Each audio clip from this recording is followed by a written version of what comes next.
We'd now like to formally open the first segment of this afternoon's sessions. I'd like to introduce Rappler's CEO and Executive Editor, Ms. Maria Ressa, to deliver the welcome remarks. Maria?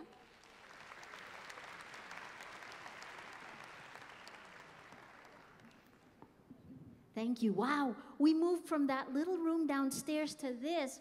You guys rock. Oh my God, you care about the future. You care about development. Thank you so much for coming. I will, thank you. Give yourselves a hand. Go.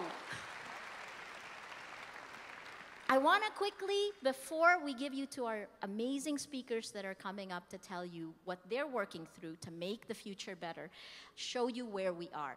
And I'm going to show it in terms that I think we know, which, let's start with the business terms first, right? So, I need to see that. I think the biggest thing from this morning, we found out that really it's technology that's changing it. It is actually the internet. Will you show the slides? Yes. And on screen? Okay, great. Right behind me pala. Okay, you guys have to tell me, because even though it's this big, let's still pretend that we were only the few we were downstairs. So if every business today is an internet, let me give you a few more stats that's really interesting, like this. Next. Oh, not moving. Okay, so let's talk about companies, because companies in many ways rule our world, right? The market cap to $1 billion, it used to take a company 20 years to get $1 billion. Now, it's gone down to 2 years in 2012 when Oculus Rift hit $1 billion valuation. That doesn't seem to mean that much for us right now as people, but these are the companies we go to. How does it go? What about our skills? Many of you guys here are millennials. Our business skills, whether it's learning a new software. It used to be, when I was starting with CNN, it would take a minimum of 5 years before the software would change. So the average half-life of a business competency dropped from 30 years in 1984 to just 5 years in 2014. You're getting the idea that we have to learn faster, right? That's connected to the global goals. Here's another one. Companies are dying. Big companies are dying. 89% of the Fortune 500 companies from 1955 are no longer on the list in 2014. It sounds like that. That's creative destruction. Here's another one. S&P 500 companies' lifespan. Okay, so how long? They spend a lot of money to build a company, right? And how long does it take? Well, it used to be in the 20s, 67 years for a company to have a lifespan. Last year, it was down to 15 years. Here's another one. In the next decade, 40% of all the S&P 500 companies will disappear from the list. Will disappear from the list. There we go. It disappeared. This is our world. This you know better than the big companies, right? And I say the big companies because we're in a big company, but all of this changes so fast. And I think if you look here, you can see advertising to Google. Who buys CDs now? Okay, don't raise your hand. But CDs, now if you're a millennial, you're on Spotify if you're 20-something, right? The telcos, Globe and Smart, thank you, because you are like oxygen to us, but Globe and Smart have had massive challenges. They used to have 90% of their revenue coming in from fixed landlines like a decade ago, and now, even long-distance calls, we use Skype. When it's free for you, what does that mean for the telcos, right? Photography. Eastman Kodak had all the patents for digital photography. It's a $13 billion company, and then it collapsed at the same time that Instagram went with 13 people to a valuation of $1.3 billion.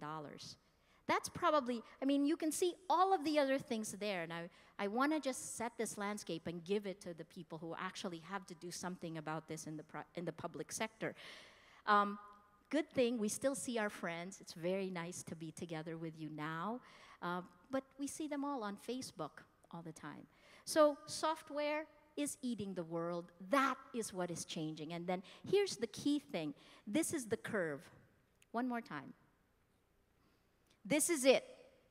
That linear versus exponential.